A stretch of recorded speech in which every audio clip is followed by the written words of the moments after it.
Now, since the axles are already pre-built, they already do include wheel nuts on the axles just to hold the pin in place.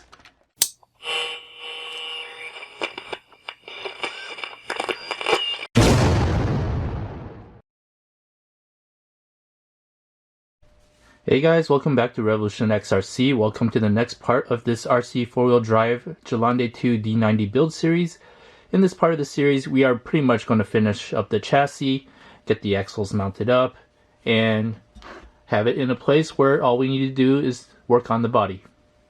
For step 27, you'll need this M3 lock nut, this M3x25 cap head screw, and you'll need the two 63.5 or 65.3 millimeter links.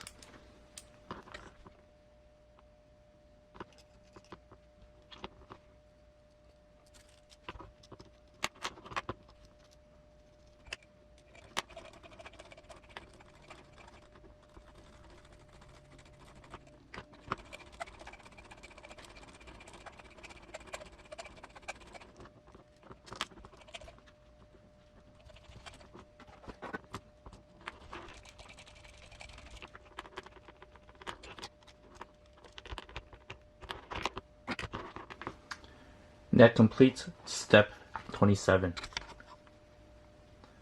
For step 28, you'll need the following. You'll need two M3x20 button head screws, these 73 millimeter links, and 4 shocks. Now, before we go ahead with step 28, I'm going to fill the shocks with oil. They're pretty empty from the factory, so I'm going to open it up and fill it with oil, and then we'll continue with step 28. Alright, so I filled these shocks with 50 weight oil, and I'm ready to move on with step 28.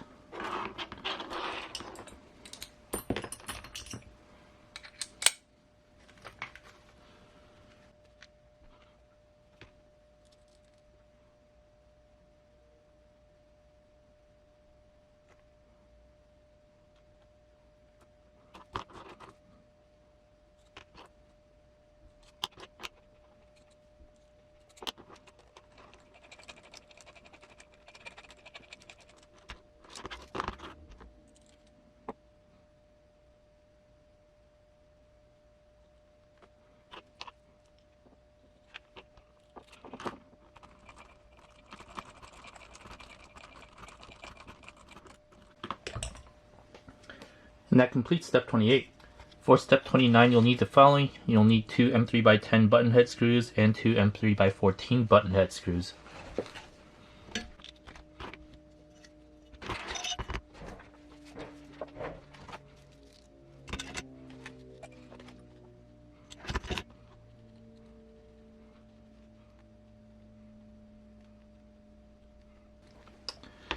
Alright, I think it's about time to get a new bottle of thread lock.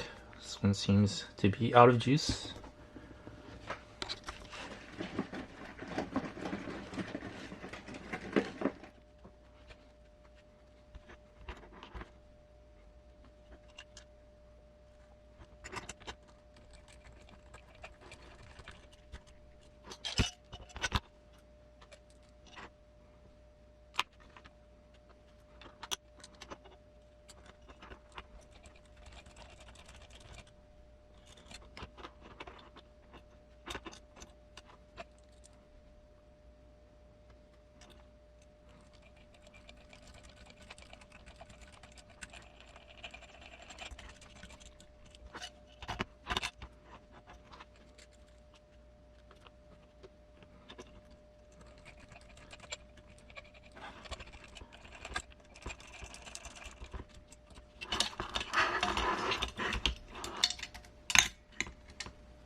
That completes step 29.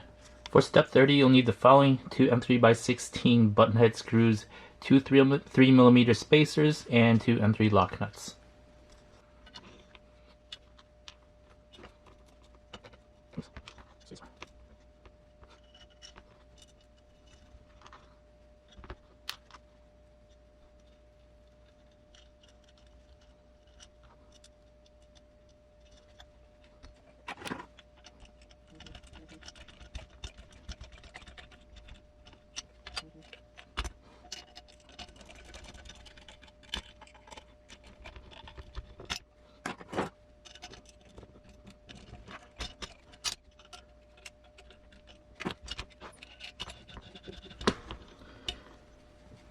That completes step 30. For step 31, you'll need the following. You'll need this 59mm link, as well as one M3x12 button head screw.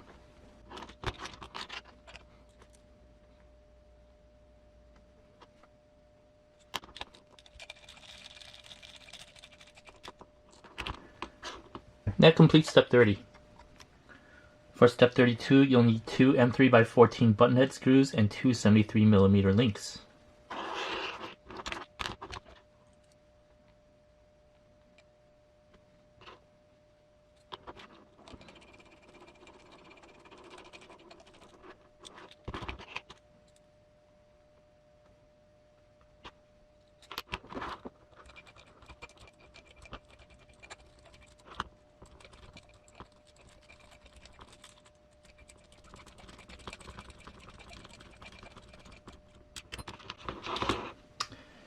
And that completes step 32. For step 33, you'll need the following parts. You'll need these two 2mm spacers and two M3x12 button head screws.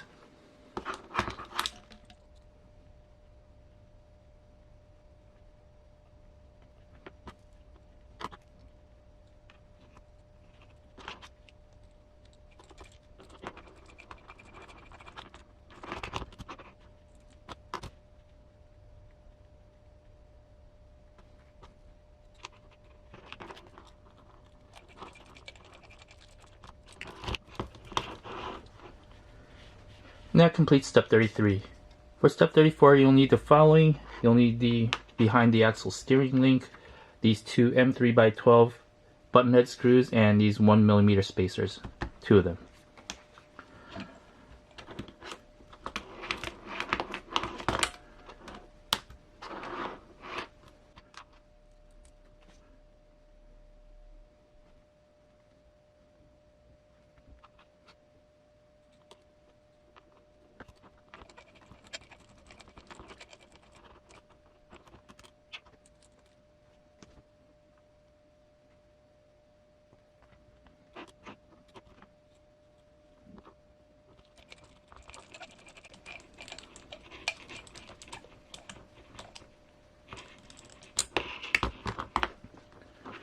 And that completes step 34. Now in step 34, make sure when you put the steering link on that this goes above the third member right here. Should look like that.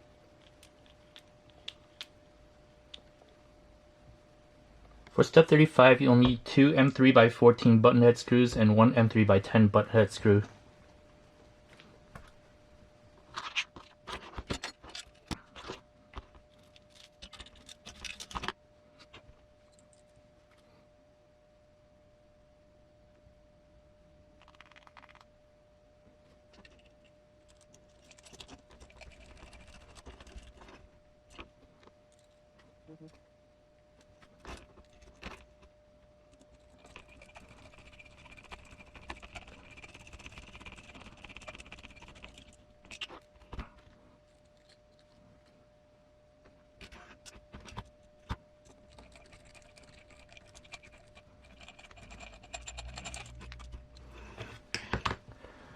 And that completes step 35.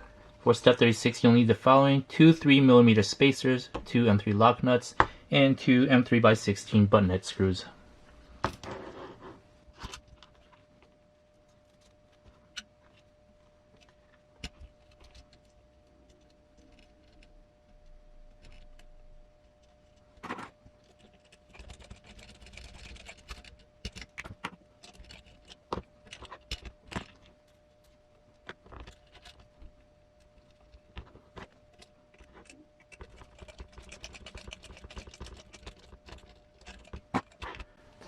And that completes step 36.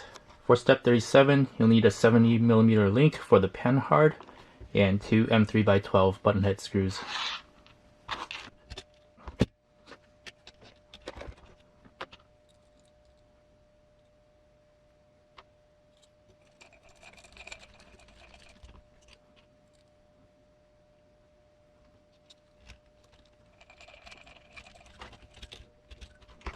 Alright.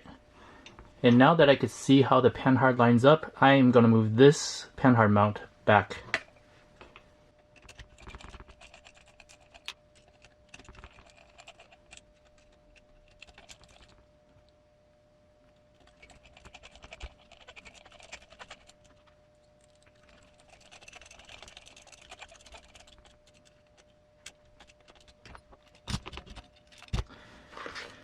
And that completes step 37.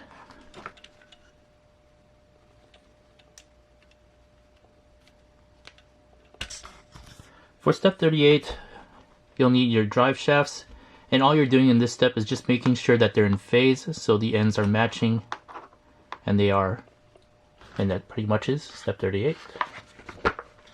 For step 39, you'll need one of the drive shafts and 2 drive shaft pins.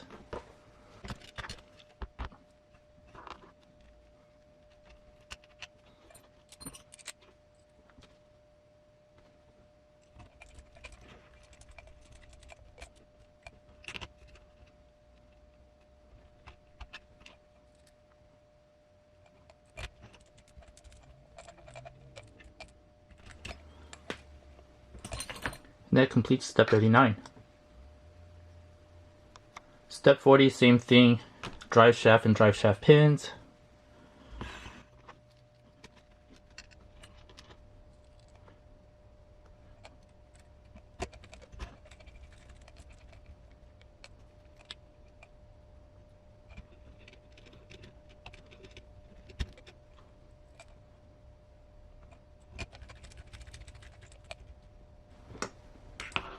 And that completes step 40.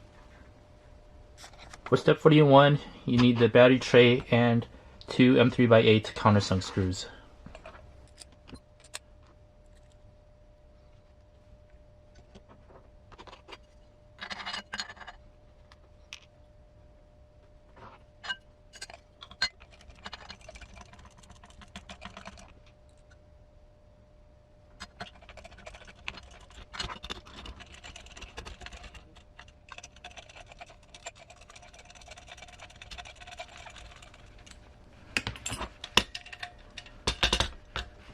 And that completes step 41. For step 42, you'll need the receiver box and 2 M3x10 countersunk screws.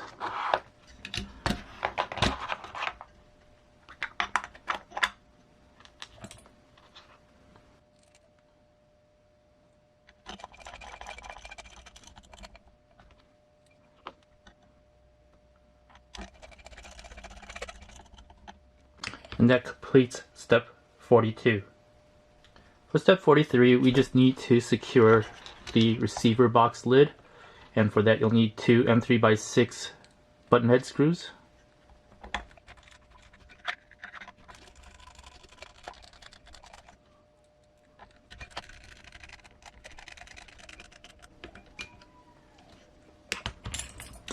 And that completes step 43. For step 44, you'll need a servo of your choice, a servo horn, the 70mm link here, and a M3x12 button head screw. Now this is one I supplied by myself. It didn't seem like these were supplied in the instructions, so I had to go ahead and find myself my own M3x12 button head screw. It could be the case that this is supplied, but in the manual it does not state anything about having this screw here to attach the link to the servo horn. Now here I'm using a Armory RC Katana 500 ounce servo. It's one of my favorite servos. I love to use them. I'll put a link to this in the description below. If you haven't checked it out, I highly suggest checking it out. It's got a good price for the performance, and here are the specs. But love these servos. Really good, nice and fast, as well as having a good amount of torque. And you can run them at 6 volts, 7.4 volts, or 8.4 volts. So really nice servo. Go ahead and check it out. I'll put a link to this in the description below.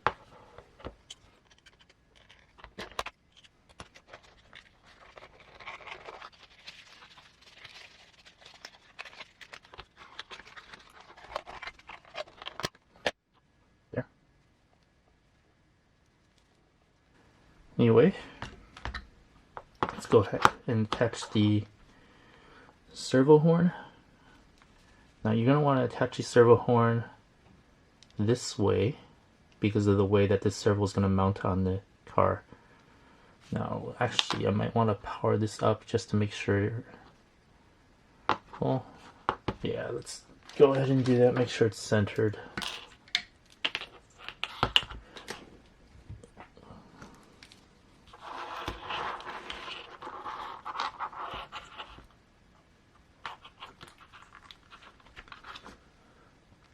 Give me a sec, let me find a receiver and we'll go ahead and center this before attaching the servo horn.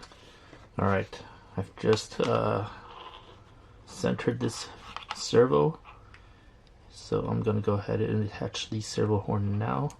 Of course we'll probably have to do some fine adjustments later when it's actually on the truck, but I've gotten it as close as possible to the current center. And just the servo horn will go on fully centered, so still some fine-tune adjustments I'm going to have to make later.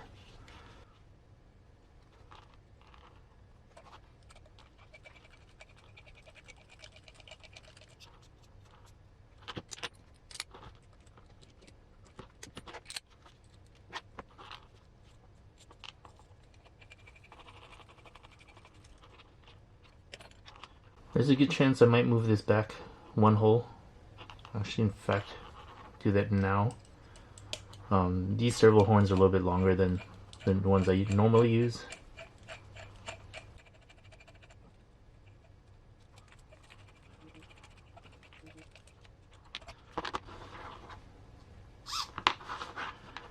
That's basically it for step 44. For step 45, you'll need these 4 M3x8 button head screws that are provided with the kit, and some zip ties that you gotta find on your own.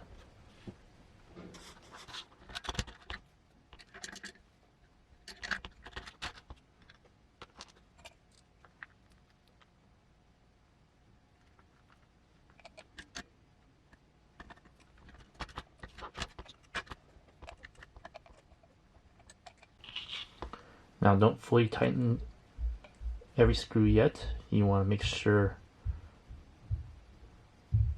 you can get all screws added first before you tighten them all down.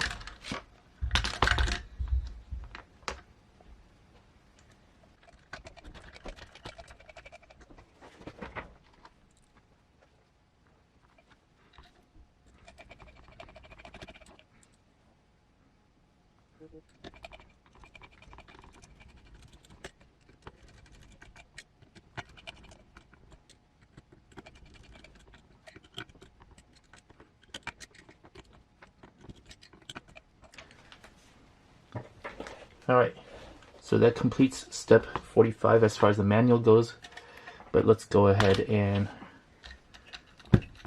kind of clean up some of this wiring. Now if you look at any of the RTR Trailfinder 2s, you'll see that they add one zip tie right here in front of this screw right here. So let's go ahead and do that.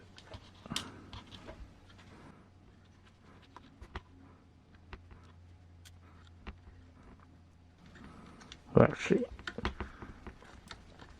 got the wire going the wrong way. They do it this way, in front of the zip tie and towards the back.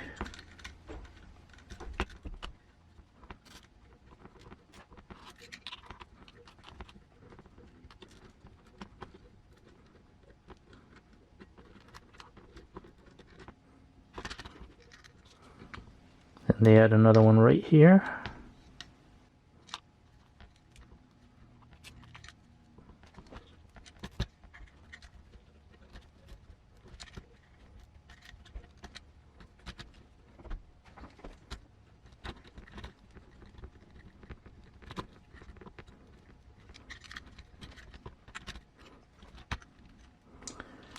And then there's another one added right here towards the back.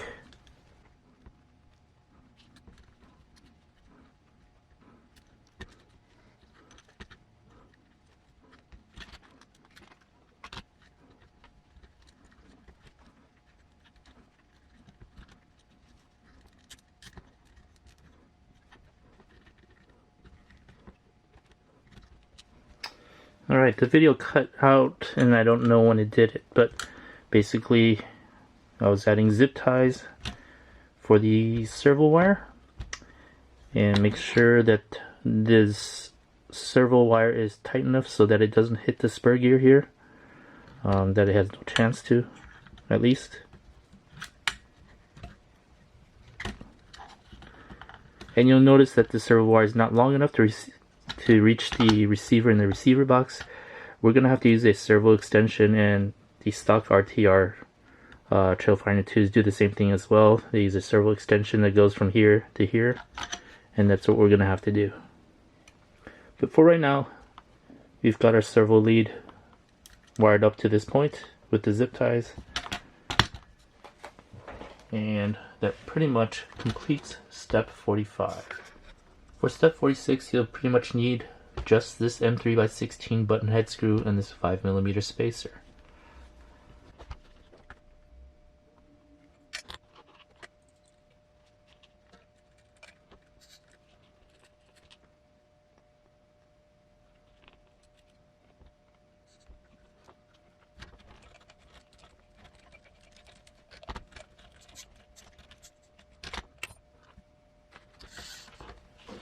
And that pretty much completes step 46. Now there is an issue that I see now that the drag link is on. You'll notice, I don't know if you can see from here, but the Panhard and the drag link are not parallel. So that's going to introduce some bump steer. On top of that, that spacer is to help it clear the Panhard mount right there, but it is limited by, let's see if I can give you a better view. It is limited by the servo horn side of the drag link hitting the Panhard right there. So I don't know if that looks like you already get max steer before you hit it, but the issue is that these are not parallel. So there are two things. I could either use a low profile servo horn to remedy that, or I could raise the servo just by a tiny bit. You can see here we have clearance, enough clearance to raise the servo a little bit. So, and I don't have a low profile servo on hand with me, so I'll go ahead and raise the servo just a tad to get the drag link and the Panhard parallel to each other, just so I can reduce any kind of bump steer. Alright, so I ended up adding a 2mm spacer under the servo ears to raise the servo up a little bit. Right there, if you could see it. And that helped my Panhard rod be a little bit more parallel to the drag link. I think I could have used a 2.5mm spacer, but I didn't want to get too close to the chassis rail as far as the tip of the servo horn. If I changed to a different servo horn, I could probably raise it up a little bit, or I might not even need to raise it up in the case I use something like a low profile servo horn. But with this servo horn, I had to raise the servo up, and I pretty much have it close to parallel.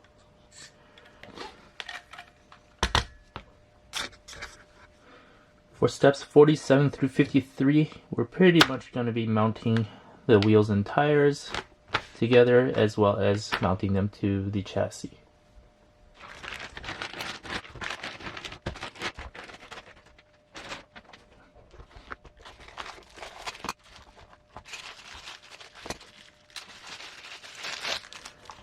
Now, I won't end up using these. I'll probably end up using some different wheels and tires, but I'll go ahead and mount these up. Now, when you're using these, you actually don't use these wheel hexes because they go directly onto the pins, as you can see here. So you would have to take these wheel hexes off. I am going to be using aftermarket wheels and different tires, but I'll go ahead and mount these up for now.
Now I've actually got these longer cap head screws that I can use to help me clamp the wheels together. Basically the idea is I use these longer screws first, tighten it down, and secure the shorter screws, and then replace these longer screws with the shorter screws.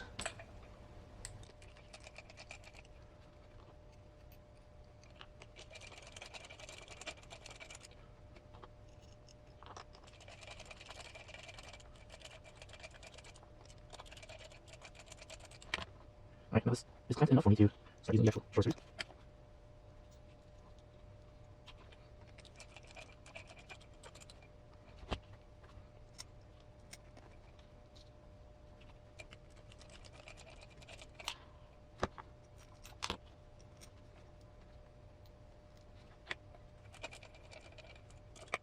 Now I can start rolling the ones.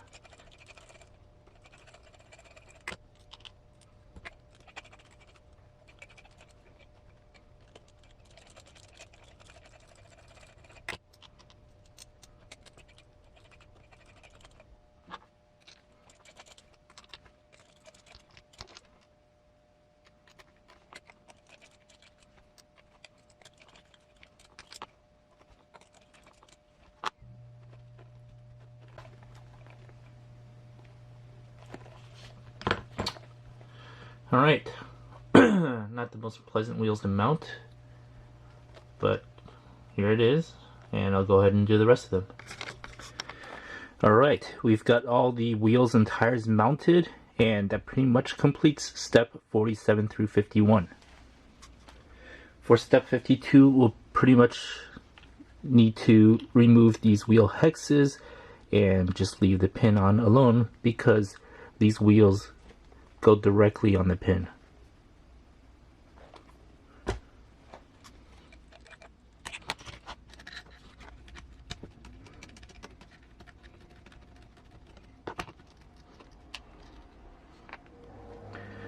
Now I'll do the rest of step 52 later, but we'll move on to step 53 for now and attach one wheel just so I don't lose that pin.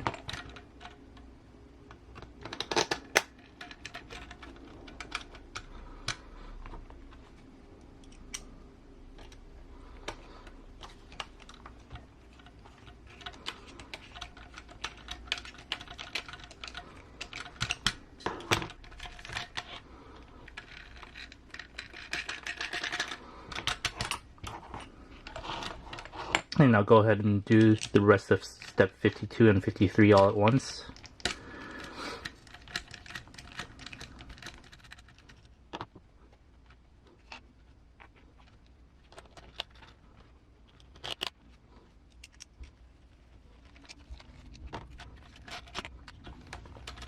I just noticed I had two sets of different kinds of wheel nuts here. Not sure that's supposed to be like that, but I'll investigate later. We'll go ahead and keep going for now. I don't quite remember.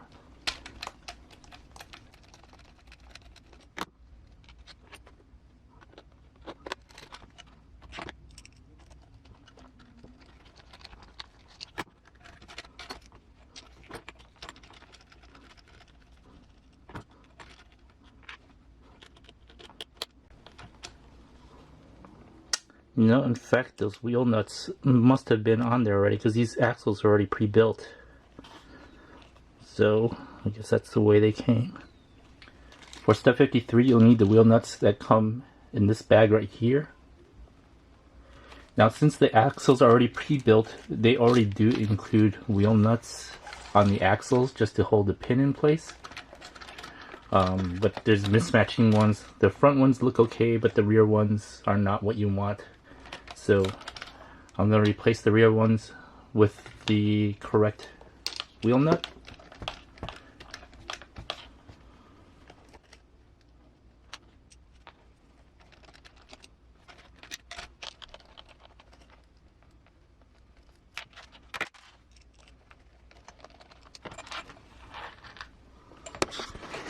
Alright, and that completes step 52 and 53, where we mount the wheels and tires to the chassis. For step 54, you'll need these following parts. You'll need these two pieces right here and these 4 body clips.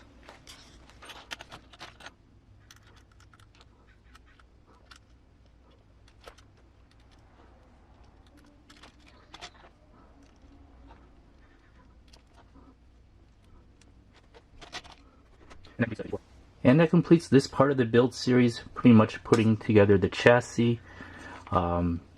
After this, we'll move on to putting together the body, and I can't wait to finish this up. So thanks for watching. Please like and subscribe, and hit that notification bell for the next part of this RC4-wheel drive Gelande II D90 Build Series. Thanks for watching.